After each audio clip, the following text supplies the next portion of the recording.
Crónica Mortal, donde te explicamos historias reales de los narcotraficantes del mundo. Empezamos. Es el 11 de julio de 2015. En la prisión de máxima seguridad del Altiplano, en México, un recluso entra a la ducha de su celda. Desaparece del campo de visión de las cámaras de vigilancia que lo monitorean sin descanso. Cuando los guardias finalmente revisan la celda, descubren que ha desaparecido.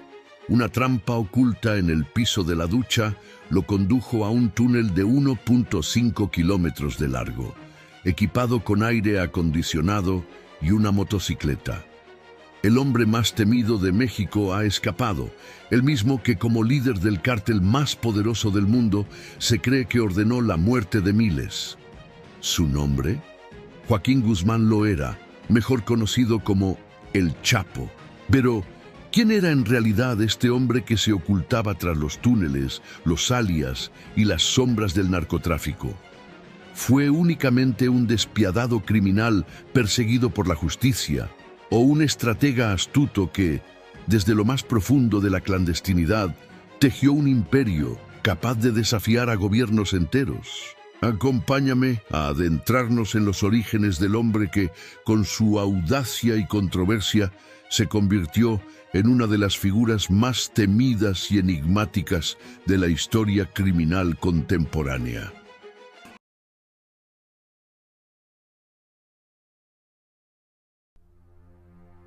Joaquín Archibaldo Guzmán Loera, o El Chapo, nació el 4 de abril de 1957 en la pequeña aldea de La Tuna, en la región de Sinaloa, México. Su padre, Emilio Guzmán Bustillo, era un humilde agricultor que presidía un pequeño rebaño de ganado heredado de sus padres. Aunque algunas versiones lo describen como un borracho abusivo que golpeaba a su hijo, miembros de la familia de El Chapo han desmentido estas afirmaciones, caracterizándolo más bien como perezoso y reacio al trabajo. Su madre, María Consuelo Loera Pérez, era todo lo contrario, conocida por su arduo trabajo para cuidar el rebaño y criar a sus 7 hijos, una ética de trabajo que su hijo más tarde adoptaría. La relación con su madre era tan cercana que, incluso estando prófugo, la visitaba con frecuencia en La Tuna, en un amplio y cómodo complejo que él mismo le había construido en el centro del pueblo.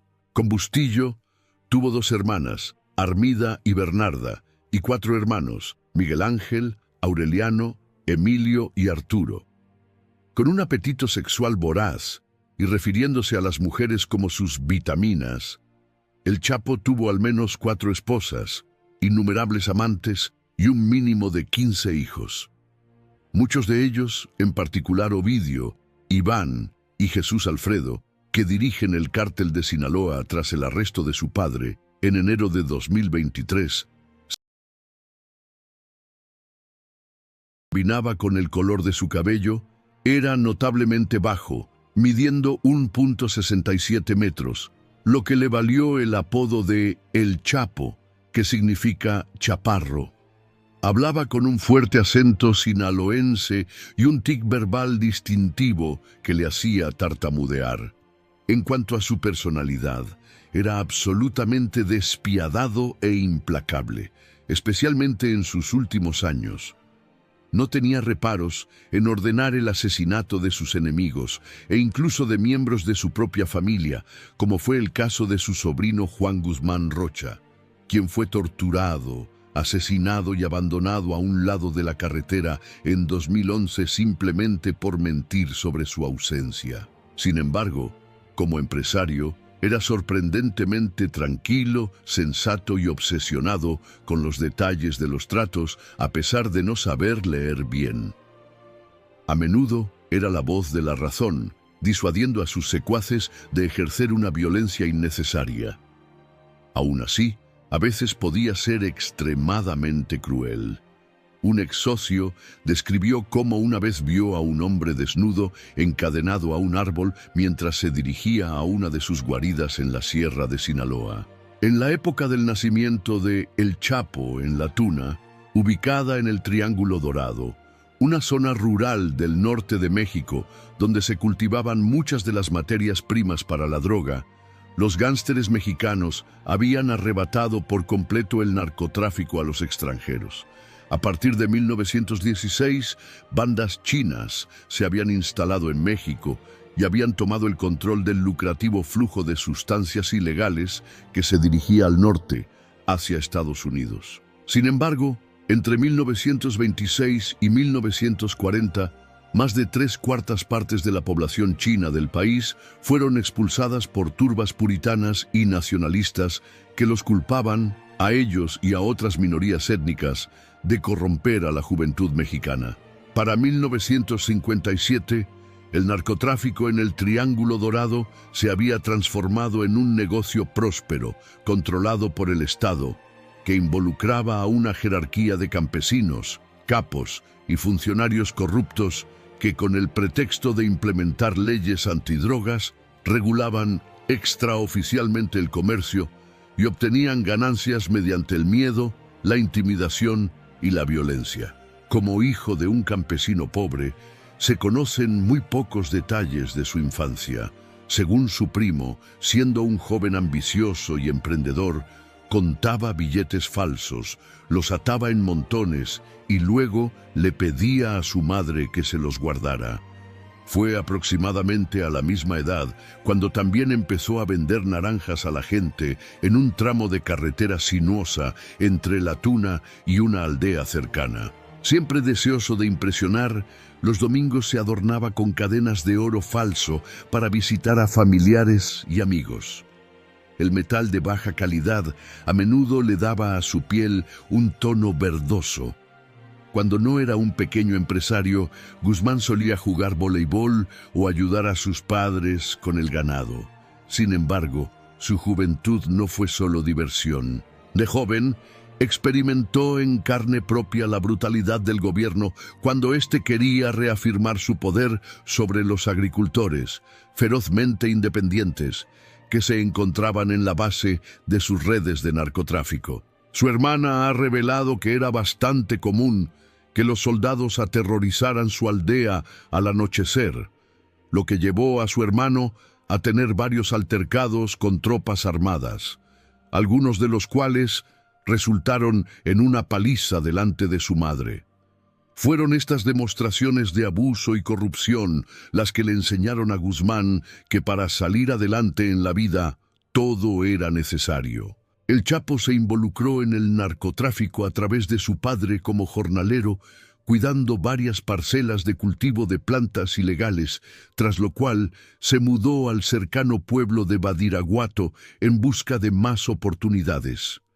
Poco después, ascendía rápidamente en las filas del Cártel de Guadalajara, que controlaba gran parte de Sinaloa y estaba liderado por Miguel Ángel Félix Gallardo. En 1972 hicieron que la demanda de drogas ilícitas alcanzara su punto máximo histórico y la producción en Sinaloa se incrementó para satisfacerla. Por otro lado, con el aumento del dinero circulando, el gobierno federal no tardó en intervenir para expropiar su parte por la fuerza. A partir de 1975, con el apoyo de la DEA, el gobierno mexicano inició la Operación Cóndor, que implicó la destrucción masiva de cultivos, tanto legales como ilícitos, la masacre de presuntos narcotraficantes y violentos conflictos entre funcionarios estatales y federales que competían por sobornos. Con Sinaloa plagado de policías, el Chapo tomó la sabia decisión de mudarse a Guadalajara, donde durante un par de años operó como traficante que rendía homenaje a Félix Gallardo. Luego, en 1984, al percibir la oportunidad en otro lugar, se mudó a Zacatecas, un departamento ubicado en pleno centro de México, donde comenzó a trabajar para su compatriota sinaloense, Juan José Esparragosa Moreno, un mentor que lo tomó bajo su protección. Para entonces, Guzmán se había convertido en un exitoso narcotraficante de nivel medio que aún debía rendir cuentas a sus superiores, pero todo esto estaba a punto de cambiar. En 1985, el agente de la DEA, Kiki Camarena, fue secuestrado y torturado hasta la muerte por orden de Félix Gallardo tras investigar las redes financieras del Cártel de Guadalajara. Galvanizado por el asesinato de uno de sus colegas, durante los siguientes 4 años, el Cártel de Guadalajara fue desmantelado sistemáticamente por la DEA, dejando espacio para que el Chapo y una nueva generación de capos de la droga llenaran el vacío de poder dejado atrás, lo que significa que para finales de los años 80, el Cártel de Sinaloa de Guzmán era la pandilla dominante en Sinaloa. En 1989, el Cártel de Sinaloa era una pequeña empresa compuesta por 25 empleados que trabajaban en oficinas en Guadalajara y un pequeño pueblo fronterizo llamado Agua Prieta, donde se excavó en secreto un largo túnel subterráneo para contrabandear drogas a Douglas, Arizona, en el lado opuesto de la frontera. La entrada estaba oculta secretamente debajo de una mesa de billar que con solo accionar un interruptor se elevaba mediante una plataforma hidráulica para revelarla. En el túnel se encontraba un carro atado a una cuerda que, una vez lleno de drogas, era jalado 200 pies hasta un almacén al otro lado, después de lo cual se activaba otra plataforma hidráulica disfrazada de rejilla de drenaje para sacar la mercancía. Al principio, esta única ruta subterránea era el principal conducto del Cártel de Sinaloa hacia Estados Unidos, con más de 3 toneladas de productos circulando por ella cada mes. Originalmente, la droga provenía de Colombia, desde donde se transportaba en convoyes de aviones a México, que aterrizaban en una pista a unos 160 kilómetros al sur de la frontera antes de ser transferida a Agua Prieta. Gracias al túnel, podía mover el material mucho más rápido que sus rivales, de modo que a principios de la década de 1990, los cárteles colombianos hacían fila para hacer negocios con el Chapo, conocido como El Rápido, por la velocidad y fiabilidad de sus operaciones. Pronto Guzmán amasaba suficiente dinero para comprar una mansión de $10 millones, un zoológico privado lleno de leones, tigres y panteras, y 4 jets privados que utilizaba para viajar a todo el mundo para apostar en casinos o negociar negocios. También se apoderó de cientos de coches de lujo y relojes Rolex con diamantes, regalándoles uno de cada uno a sus secuaces como aguinaldo. Por otro lado, con el 95% de su producto pasando por el túnel de Agua Prieta, la intensa actividad a su alrededor pronto empezó a notarse en el lado estadounidense, donde la policía allanó el almacén y lo descubrió el 17 de mayo de 1990. Tuvo que idear una solución creativa para mantener el flujo. Durante los siguientes años, en lugar de transportarse clandestinamente, los narcóticos de Sinaloa se envasaban en latas de chile y se transportaban en tráileres, ya que el fuerte olor de los chiles ocultaba el rastro a los perros rastreadores. Sin embargo, el nuevo punto de entrada a Estados Unidos estaba ahora en Baja California, territorio del Cártel de Tijuana, y el Chapo se negaba a pagar a los hermanos Arellano Félix el impuesto habitual que esperaban. A lo largo de la década de 1980, las tensiones entre ambas organizaciones comenzaron a intensificarse tras una serie de disputas violentas.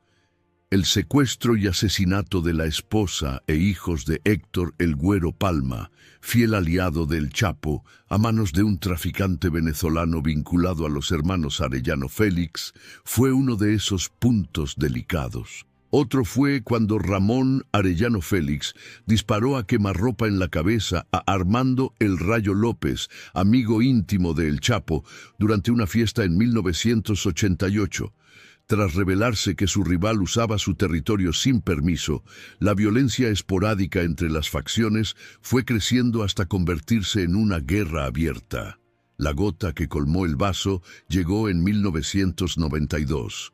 cuando por pura casualidad Guzmán y Ramón Arellano Félix se vieron mientras conducían entre el tráfico en Guadalajara. Viéndolo como una oportunidad para acabar con su némesis de una vez por todas, Ramón y sus lacayos abrieron fuego, y el capo de Sinaloa apenas logró salir con vida. En noviembre de 1992, reaccionó enviando sicarios al balneario de Puerto Vallarta, donde Ramón y sus cómplices estaban de fiesta en un club nocturno, pero el objetivo logró escapar tras ser avisado. El conflicto se agravó en mayo de 1993, cuando sicarios de Tijuana, liderados por Ramón, emboscaron a El Chapo cuando se dirigía a la terminal de salidas del aeropuerto de Guadalajara. Después de que su coche fuera acribillado a balazos, Guzmán agarró una maleta con dinero en efectivo, corrió a la puerta de la terminal para cubrirse y tras resbalarse y derramar dinero por todas partes, lo metió apresuradamente en la maleta antes de correr al otro lado del aeropuerto. Caminando por las carreteras locales de acceso, su séquito llegó a una carretera donde pararon un taxi y escaparon. A raíz de este incidente, que resultó en el asesinato accidental del arzobispo Juan Jesús Posadas Ocampo, quien tuvo la mala suerte de llegar al aeropuerto en el mismo coche y a la misma hora que el capo de Sinaloa, El Chapo, y los hermanos Arellano Félix, se convirtieron en los hombres más buscados de México por el asesinato de uno de los clérigos más. Tras mantener un perfil bajo en la Ciudad de México, Guzmán se dirigió a Guatemala camino a El Salvador, donde también tenía asuntos de negocios que atender. Sin embargo, poco después de llegar a Guatemala, fue arrestado y entregado rápidamente a las autoridades mexicanas, quienes lo trasladaron a una prisión a las afueras de la Ciudad de México, en Almoloya de Juárez. Allí fue condenado a 20 años de prisión por narcotráfico, soborno y el asesinato del arzobispo Ocampo, antes de ser enviado a una prisión de máxima seguridad en las afueras de Guadalajara, llamada Puente Grande. Casi de inmediato se puso a sobornar a los funcionarios de la prisión para que su estancia fuera mucho más cómoda. Pronto se le unió un chef personal que le preparaba cualquier comida que quisiera, ya fueran hamburguesas o langostas, y como el director de la prisión estaba en el negocio de las drogas, también tenía acceso a todo lo que deseara, como teléfonos celulares, zapatos nuevos, ropa e incluso a sus esposas. Mientras tanto, confió la gestión de su imperio de la droga en el exterior a su fiel segundo al mando, Miguel Ángel Martínez Martínez, así como a su hermano, Arturo Guzmán Loera, mejor conocido como El Pollo. Al principio, visitaban regularmente a su jefe en prisión para hablar de asuntos de negocios, pero esto dejó de suceder tras descubrirse que los mafiosos Arellano Félix rondaban Guadalajara, lo que obligaba a El Chapo a pasarle mensajes confidenciales a través de un cuñado que lo visitaba con frecuencia. Tras 8 años placenteros en prisión, varios acontecimientos lo convencieron de que era hora de irse. Esto incluyó el inicio de una investigación por corrupción en Puente Grande que amenazaba con retirarle sus privilegios, además de la perspectiva mucho más preocupante de ser extraditado a Estados Unidos, donde seguramente pasaría el resto de su vida en una cárcel estadounidense. El 18 de enero de 2001, la Suprema Corte de Justicia de la Nación en México firmó un decreto que facilitaría la extradición de criminales a Estados Unidos, una decisión que lo impulsó a fugarse al día siguiente. A las 8 de la noche del 19 de enero, Guzmán se subió a un carrito de lavandería y contuvo la respiración mientras un guardia apodado El Chito lo empujaba por 8 controles de seguridad diferentes directamente hasta las puertas de la prisión. Una vez fuera, el fugitivo se bajó del carrito y se escondió en el maletero de un coche que El Chito condujo hasta el último puesto de seguridad. Después de una breve inspección, se les permitió salir. Más tarde, lo llevaron a un escondite temporal, lo subieron a un helicóptero que lo llevó a las afueras de la Ciudad de México, donde lo esperaba uno de sus aliados más cercanos, Ismael Mario Zambada García, mejor conocido como El Mayo. Durante el viaje al complejo de El Mayo, Guzmán se aseguró de sostener un periódico frente a su cara en un peaje para no ser reconocido. Durante las siguientes semanas, en una serie de reuniones en un rancho remoto, el Chapo se reencontró con sus aliados, entre ellos El Mayo, su hermano El Rey, base de operaciones en la Sierra de Sinaloa, reinvirtiendo gran parte de las ganancias en otras drogas. Tras resolver el aspecto comercial de su negocio, planeó vengarse del hombre que casi lo había aniquilado en 2 ocasiones. En febrero de 2002, Ramón Arellano Félix, sicario del cártel de Tijuana, fue baleado por policías que trabajaban para El Mayo, tras ser detenido por una infracción de tráfico. Al mes siguiente, la DEA ayudó a sellar su destino al arrestar a Benjamín Arellano Félix, lo que marcó la caída del cártel de Tijuana. El nuevo enemigo de Guzmán era el Cártel del Golfo, con sede en el estado de Tamaulipas, al noreste de México, justo al sur de Texas. Al igual que había hecho con el Cártel de Tijuana, comenzó a contrabandear mercancías a Estados Unidos en su territorio sin pagar tributo, esta vez por tren. Lo hacía ocultando hasta 1.800 kilos de mercancía dentro de las paredes de vagones cisterna, que luego se llenaban con aceite vegetal, se enganchaban a un tren y se transportaban a Chicago y Nueva York. Al llegar, los vagones cisterna eran desviados a una bodega donde sus compartimentos secretos se destrozaban con mazos para acceder a los ladrillos ilícitos. El sistema, que era seguro y requería menos trabajadores, no solo era eficiente, sino mucho más rentable y menos riesgoso que los túneles que el Chapo había favorecido en el pasado. Por supuesto, el ultraviolento líder del Cártel del Golfo, Osiel Cárdenas Guillén, apodado Asesino de Amigos, no estaba nada contento con el nuevo acuerdo de Sinaloa. Él personalmente presidía un escuadrón de élite llamado Los Zetas, entrenado por un exparacaidista, lo que les otorgaba un nivel de disciplina y profesionalismo que los convertía en enemigos formidables incluso para las fuerzas de seguridad mexicanas. Además, eran mucho más salvajes que cualquiera de sus antecesores. Al adentrarse en el territorio de estos asesinos entrenados, Guzmán sabía que desencadenaría otra guerra. Así, con la ayuda de Arturo Beltrán Leiva y su teniente y exestrella de fútbol americano de preparatoria, Edgar Valdés Villarreal, creó una fuerza paramilitar rival llamada Los Negros. Para agosto de 2003, la antes pacífica ciudad fronteriza oriental de Nuevo Laredo se había convertido en una zona de guerra por los insurgentes de los Negros y los Zetas, quienes introdujeron un nuevo nivel de brutalidad en la guerra de pandillas en México, con espeluznantes exhibiciones públicas que incluían cadáveres abandonados en las calles. Sin embargo, en poco tiempo, el conflicto se había transformado en una costosa guerra de desgaste, con los negros sufriendo tantas bajas que al final el Chapo decidió retirarse de Tamaulipas, en el primer gran fracaso de su carrera desde que se encontraba prófugo. Ante la obstinación de los Zetas para desalojarlos, el Chapo fijó su mirada en el objetivo mucho más ambicioso de Ciudad Juárez, una ciudad fronteriza en el centro norte de México donde se ubicaban varias rutas de contrabando lucrativas. Estas eran propiedad del Cártel de Juárez, liderado por Vicente el Viceroy Carrillo Fuentes, quien anteriormente había sido socio de Sinaloa durante mucho tiempo.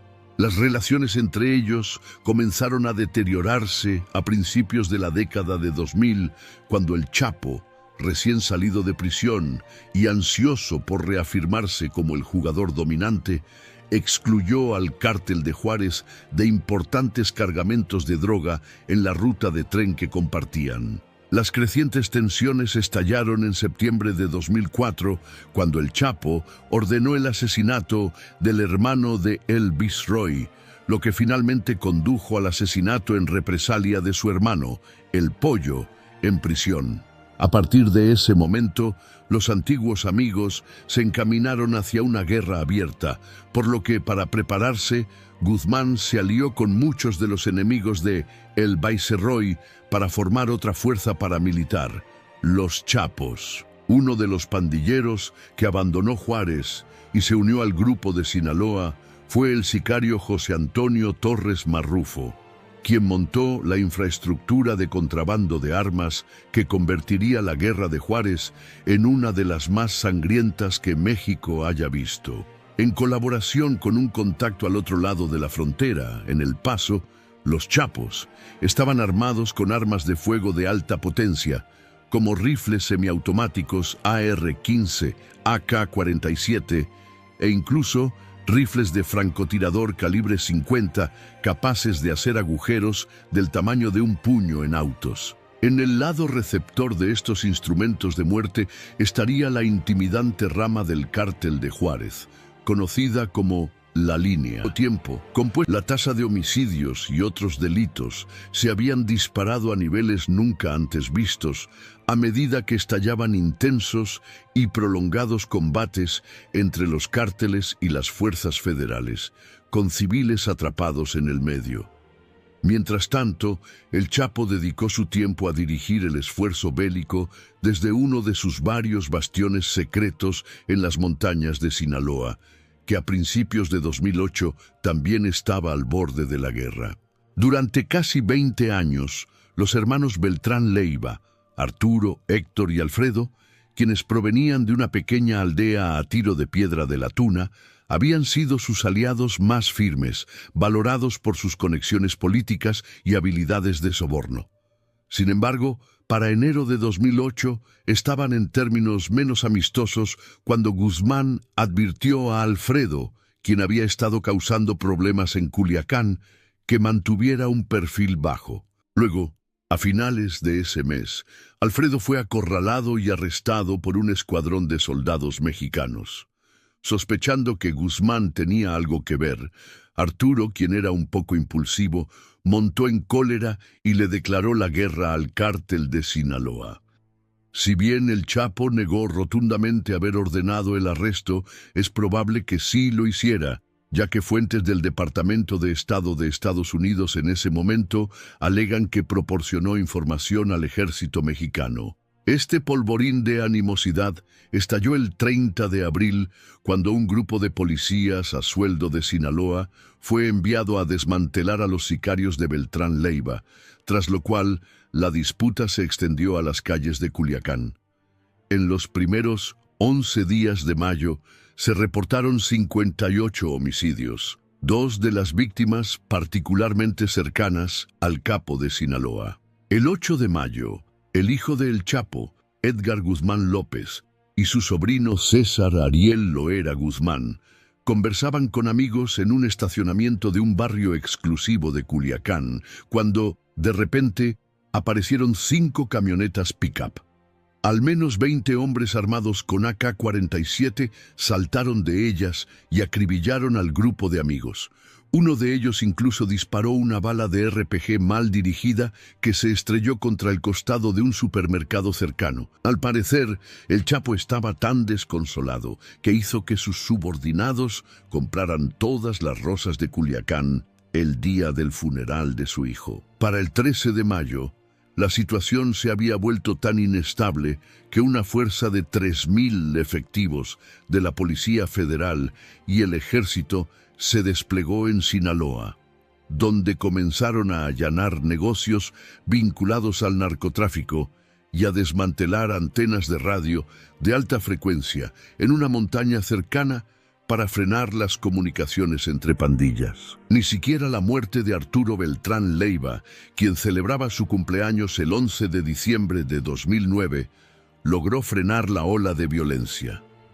Esa noche, siguiendo una pista, un equipo SWAT mexicano irrumpió en el complejo donde se celebraba una lujosa fiesta. Cuando Arturo escapó, lo rastrearon unos días después hasta otra propiedad, donde murió en medio de una ráfaga de disparos. El control de su facción pasó a manos de Héctor Beltrán Leiva, quien continuó la ofensiva contra Sinaloa. Mientras la guerra azotaba Tijuana, Sinaloa y Juárez, el Chapo buscaba optimizar sus comunicaciones para atender con mayor facilidad y rapidez sus diversos intereses comerciales internacionales.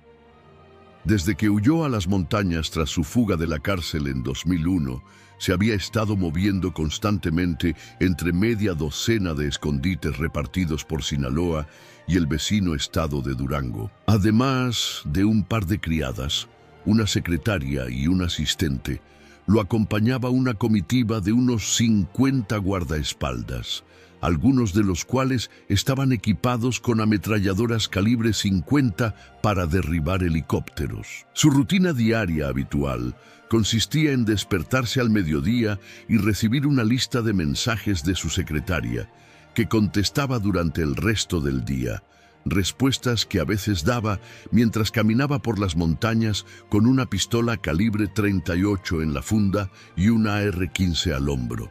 En caso de que detectaran al ejército cerca, lo llevaban a otro refugio, lo que a veces requería caminar y dormir a la intemperie en las montañas durante varios días. Cada una de sus bases contaba con un televisor de plasma, una gran variedad de DVD, así como un par de servicios básicos como lavadora, secadora y refrigerador, ya que cualquier cosa más lujosa atraía atención no deseada. Sin embargo, una de las mayores desventajas de vivir en las montañas era la mala recepción de Internet, lo cual no era ideal para un narcotraficante internacional.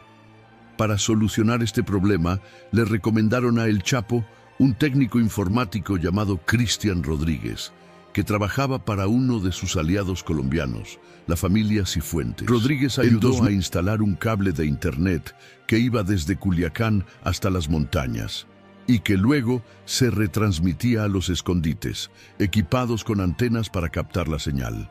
Después de esto, creó una red cifrada de extremo a extremo que permitía a su cliente hacer llamadas a través de Internet sin tener que preocuparse por fisgones externos. Después de esto, Guzmán, cada vez más paranoico con su círculo íntimo tras la deserción de algunos de sus lugartenientes de alto rango a los Beltrán Leiva, le preguntó al genio si era posible instalar software espía en los teléfonos de sus empleados. Esto se logró mediante un programa informático llamado FlexiSPI, que se instalaba en los teléfonos sin dejar rastro y otorgaba al usuario acceso remoto a sus correos electrónicos, mensajes de texto, aplicaciones y ubicación GPS. Incluso tenía una función que convertía el teléfono infectado en un dispositivo de escucha remota, activando su micrófono. Para vigilar a sus allegados, el Chapo les dio a sus novias, socios y secuaces teléfonos móviles intervenidos con el software FlexiSPI. Con tanta información a su alcance, se convirtió en su pasatiempo favorito activar el software espía justo después de terminar una llamada con sus colegas en la línea cifrada para ver qué decían sin que nadie los oyera. Finalmente, consiguió que una de sus secretarias monitoreara su red de vigilancia y le informara en caso de que oyera o viera algo sospechoso. Durante los 2 años siguientes, Rodríguez visitaba regularmente a El Chapo en las montañas cuando necesitaba que le arreglaran o le explicaran algo, lo que lo puso en la mira del FBI y finalmente condujo a la Operación Servidor Jack. En febrero de 2010, se incriminó al viajar a Nueva York para ofrecer su software espía a un agente federal que se hizo pasar por un mafioso ruso, lo que resultó en su arresto 1 año después. A partir de ese momento, Rodríguez, quien intentaba dejar el empleo de El Chapo para emprender un negocio legítimo de ciberseguridad, se convirtió en informante. El objetivo principal y más importante del FBI era acceder a la red de comunicaciones cifradas, pero era imposible sin ser detectado, ya que Rodríguez había otorgado acceso a algunos de los compinches de El Chapo. La solución fue cambiar el país de origen del servidor de Canadá a los Países Bajos y luego reconfigurarlo para que las autoridades estadounidenses pudieran rastrearlo y construir un caso contra Guzmán sin ser desenmascaradas. Rodríguez explicó que trasladar el servidor a los Países Bajos ofrecería mayor seguridad y privacidad, lo que facilitaría mucho convencer al capo de la droga para que hiciera el cambio. Para que esto siguiera adelante, a El Chapo también le dijeron que todos los teléfonos encriptados en uso tendrían que ser reemplazados, lo que le permitiría hacer copias de sus claves para el FBI, dándoles un acceso sin precedentes al funcionamiento interno del cártel de Sinaloa. En llamadas telefónicas intervenidas, se reveló que Guzmán estaba teniendo dificultades para pagar a sus empleados en esa época, un reflejo de la creciente cantidad de cargamentos de droga que se estaban incautando en la frontera entre Estados Unidos y México desde finales de 2008 como resultado de los Gemelos Flores, sus principales distribuidores de droga en Estados Unidos, que cooperaban secretamente con el FBI para poder salir del juego con vida. Sin embargo, en el verano de 2011, el siempre paranoico El Chapo dejó de usar la red encriptada para discutir aspectos más sensibles del negocio, aunque permitió que sus secuaces continuaran comunicándose con ella. En cambio, creyendo que las autoridades federales estadounidenses no podían acceder a los servidores canadienses, atendió llamadas y recibió mensajes con una BlackBerry configurada por Rodríguez, quien la conectó a un servidor del FBI para poder seguir escuchando. Mientras tanto, el FBI contactó a las empresas estadounidenses propietarias de los servidores donde operaba el software espía, concretamente Amazon y Cloudflare, solo para recibir la respuesta de que era imposible encontrar los datos específicos que buscaban. Así pues, en diciembre de 2011, Cristian Rodríguez inició sesión en su cuenta de FlexiSpy y descargó todos los informes generados en la red, proporcionando al FBI una gran cantidad de información. Fue a partir de este conjunto de datos que los estadounidenses se enteraron de que El Chapo había comenzado a usar a sus diversas novias y esposas como representantes en negocios. Aspectos de su vida privada también fueron revelados en comunicaciones con una de sus 4 esposas, Emma Coronel Aispuro, quien dio a luz a las gemelas María Joaquina y Emali Guadalupe. El contenido incluía bromas coquetas en las que bromeaba sobre su amor por sus enchiladas, pero también revelaba otra faceta más tierna de él cuando hablaba con cariño de sus hijas pequeñas, con entusiasmo sobre los planes para su fiesta de cumpleaños de 6 meses y ansioso por conocer hasta el más mínimo detalle de sus horarios de sueño. Sin embargo, ocasionalmente se filtraba la naturaleza brutal de su trabajo, cuando el padre escribió el 22 de enero de 2012 que le iba a regalar a una de sus hijas un cuerno de chiva para que pudiera estar con él, una frase que hacía referencia a un AK-47. Sin embargo, fue gracias a otra amante que el FBI lo ubicó en una calle sin salida cerrada con vista al mar, llamada Hacienda Encantada, en febrero de 2012. Su nombre. El FBI supo que se había mudado de las montañas al balneario de Los Cabos, donde se dedicaba a pasear en una Suburban dorada con vidrios polarizados. Ante la oportunidad perfecta para atraparlo, el 22 de febrero de 2012, el agente especial del FBI, José Moreno, quien debía supervisar la operación que, con suerte, terminaría con el Chapo esposado, se apostó en el barrio adinerado donde se escondía su objetivo. Inicialmente, con la esperanza de comenzar a la 1:30 p.m., su plan se retrasó cuando la policía mexicana y el equipo SWAT que necesitaba Llegaron al punto de encuentro con más de 2 horas de retraso. Luego, tras indicarles explícitamente la ubicación de las 2 casas donde sospechaba que se encontraba su objetivo, la policía mexicana se salió inmediatamente del guión y realizó redadas casa por casa. En cuanto oyó el alboroto proveniente de una casa cercana, el Chapo y su secretaria pasaron corriendo junto al patio y la piscina. Se abrieron paso entre una espesa mata de hojas de palma y geranios y bajaron por un muro de concreto en la parte trasera de la propiedad que no había sido debidamente cercada. Allí pudo subirse a un auto y retirarse rápidamente a Culiacán antes de que la policía siquiera pusiera un pie en su propiedad. Con Guzmán ahora muy sospechoso de su jefe de comunicaciones, Cristian Rodríguez, quien fue trasladado a un lugar seguro en Estados Unidos, el FBI comenzó la búsqueda de un nuevo topo.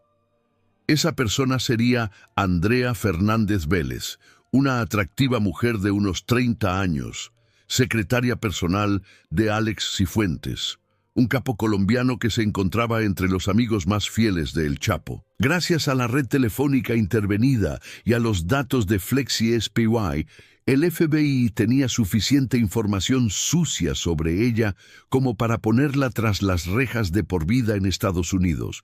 Pero su posición implicaba que frecuentemente compartía la habitación con el cerebro del crimen de Sinaloa, lo que la convertía en un recurso potencialmente útil. Tras ser acorralada por agentes del FBI, Andrea, quien también buscaba una salida, ofreció sus servicios de inmediato al ver una acusación estadounidense en su contra. Con el colombiano como testigo, Andrea comenzó a proporcionar información directamente al FBI, que logró obtener aún más información aprovechando el talón de Aquiles de El Chapo. Desde su incidente en Los Cabos, había modernizado por completo su sistema, de modo que sus mensajes, que ahora se transmitían oralmente a su secretaria para que los anotara, debían pasar por varios intermediarios. De esta manera, ningún mensaje se vinculaba directamente con él, y como debían pasar por 2 o 3 capas antes de llegar al destinatario, era mucho más difícil de infiltrar.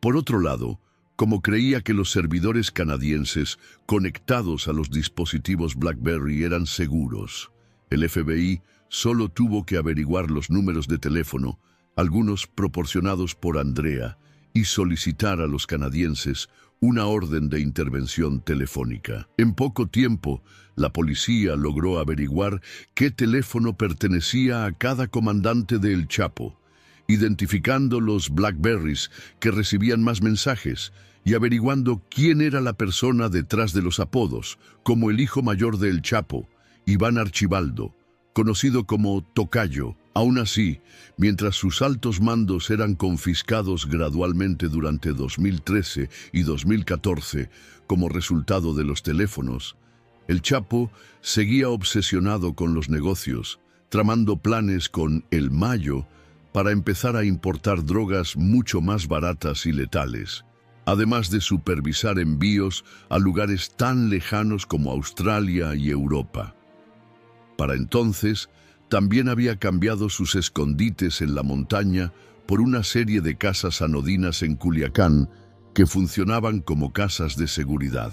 Los estadounidenses que escuchaban las comunicaciones pronto descubrieron que cada uno de los escondites de El Chapo la noche del 16 de febrero de 2014, cuando, basándose en la información de los teléfonos BlackBerry, uno de sus secretarios, apodado Nariz, fue capturado por marines mexicanos en una reunión en Culiacán. Al principio, Nariz mintió, diciéndoles a sus captores que su jefe estaba en la casa de seguridad número 3. Pero un agente del FBI, Víctor Vázquez, se percató de la verdad cuando le preguntó: «No, no está. ¿A dónde llevas la birria mañana?». Ese mismo día, el FBI había interceptado un mensaje de texto donde Nariz ordenaba a un subordinado recoger un guisado de birria de chivo para llevarlo a la casa número 5. En cuanto se mencionó la birria, el agente supo que el juego había terminado. Al llegar a la casa de seguridad número 5, los agentes establecieron un perímetro, bloqueando las calles con camionetas y colocando tiras de clavos para perforar cualquier vehículo de huida. Alrededor de las 4 de la mañana, con la presencia de El Chapo en la casa confirmada por sus propios mensajes, los marines desplegaron un ariete de acero, pero la puerta se resistió durante 9 minutos de forcejeo. En cuanto oyeron los primeros golpes, Guzmán, que dormía profundamente después de pasar la noche con una de sus novias, fue despertado por su secretario, Cóndor. Desnudo, su primer paso fue ir al baño principal y accionar un interruptor que reveló unas escaleras de madera ocultas bajo la bañera. Mientras su pequeño séquito de 3 personas, su novia, una criada y la secretaria, lo seguía, la bañera descendió y todos se dirigieron a una puerta metálica reforzada. Después de un breve forcejeo, la rueda que la abría finalmente giró, justo cuando la puerta principal era derribada. Mientras el Chapo, completamente desnudo, y sus acompañantes corrían por sus vidas por el túnel de alcantarillado, los marines mexicanos oyeron sus pasos al entrar en el baño principal.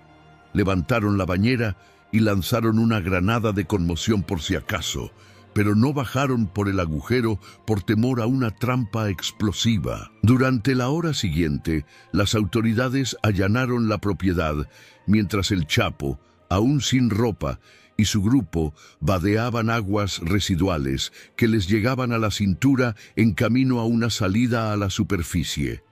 Una vez fuera, un teniente apodado Picudo los recogió y los llevó a otra casa de seguridad, donde el jefe finalmente pudo vestirse. Desde allí, subieron a un auto y lograron burlar el cordón militar que rodeaba Culiacán al amanecer, con destino a la ciudad turística de Mazatlán. Sin embargo, al anochecer, la policía ya sabía a dónde había ido Guzmán tras arrestar y posiblemente torturar a Picudo, el chofer que los ayudó a huir.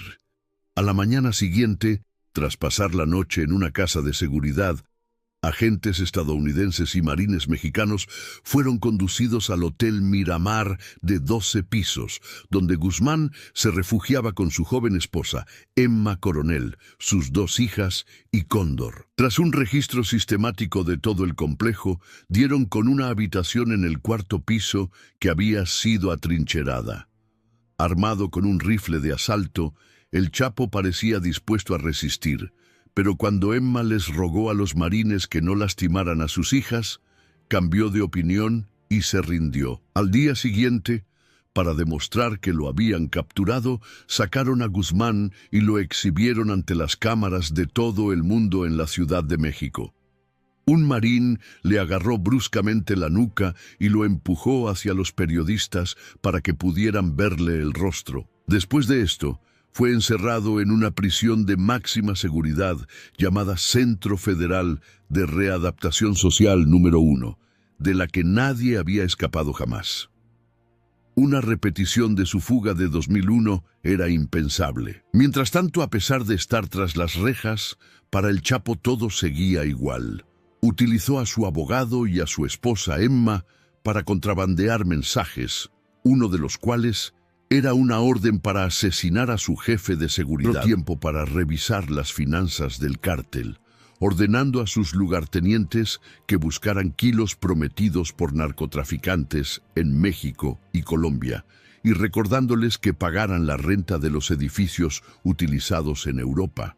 Fue también a través de los mismos intermediarios y con la ayuda de un par de sobornos bien pagados que urdió un plan con sus hijos en el exterior para liberarlo de la cárcel una vez más.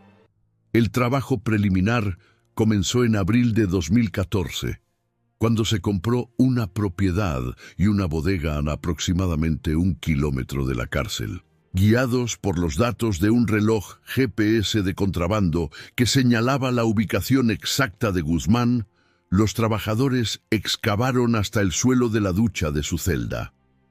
El túnel que excavaron, cuyo costo se estimó en unos $5 millones, Era increíblemente sofisticado, con sistemas de iluminación y ventilación e incluso suministros de oxígeno de repuesto a intervalos estratégicos. A las 8:52 p.m. del 11 de julio de 2015, con cámaras las 24 horas capturando cada uno de sus movimientos, el Chapo paseaba por su celda y jugueteaba con algo en el suelo de la ducha, oculto por una mampara que le llegaba a la cintura.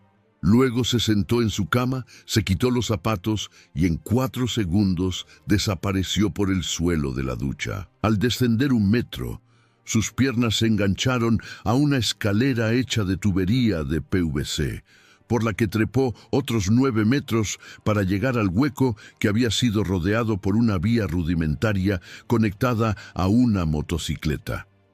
Una vez en la parte trasera de la motocicleta, su rescatador pisó el acelerador y la pareja recorrió 1 kilómetro por el túnel a gran velocidad.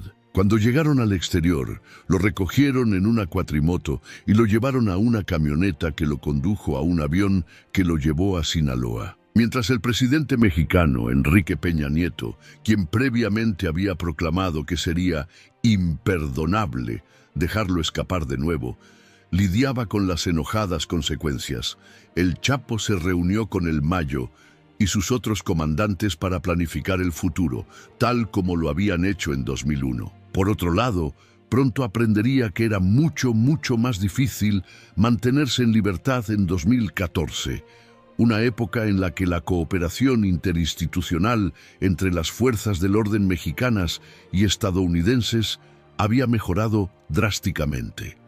Lo más importante, a pesar de haber estado encarcelado durante 1 año, el Chapo aún no había aprendido que sus queridos dispositivos BlackBerry no eran seguros en absoluto. Su primera situación de riesgo se produjo cuando, aferrado a un bebé como escudo humano, se vio obligado a huir por un barranco mientras un helicóptero de la policía lo localizaba. Su suerte se agotaría 6 meses después de su escape, en enero de 2016, cuando mensajes interceptados de BlackBerry indicaron que iba a estar presente en una casa en el centro urbano de Los Mochis, en Sinaloa. A las 4:30 a.m. del 8 de enero, la Marina Mexicana irrumpió en la casa y fue recibida con disparos de inmediato, mientras Guzmán y su leal subordinado, el Cholo Iván, se escabullían en un armario conectado a otro túnel de escape. Al salir a la luz del día, secuestraron un Volkswagen blanco, pero después de un par de cuadras se descompuso, lo que los obligó a requisar otro coche. Pero entonces, conduciendo unos 19 kilómetros al sureste de la ciudad, la pareja fue detenida en un retén establecido por la Policía Federal e identificada.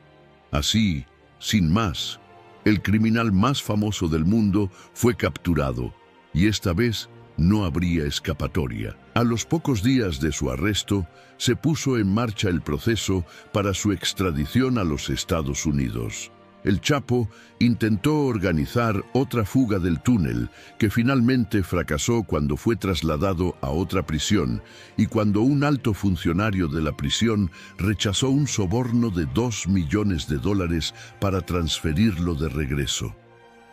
El 17 de enero de 2017, Joaquín Archibaldo Guzmán Loera fue escoltado a un jet privado que lo llevó al aeropuerto Long Island MacArthur en Islip, Nueva York. Cuando el avión aterrizó, se le pudo ver mirando por la ventana con lágrimas en los ojos. El 17 de julio de 2019, justo antes de ser sentenciado a cadena perpetua más 30 años, subió al estrado aprovechando su última oportunidad de hablar públicamente.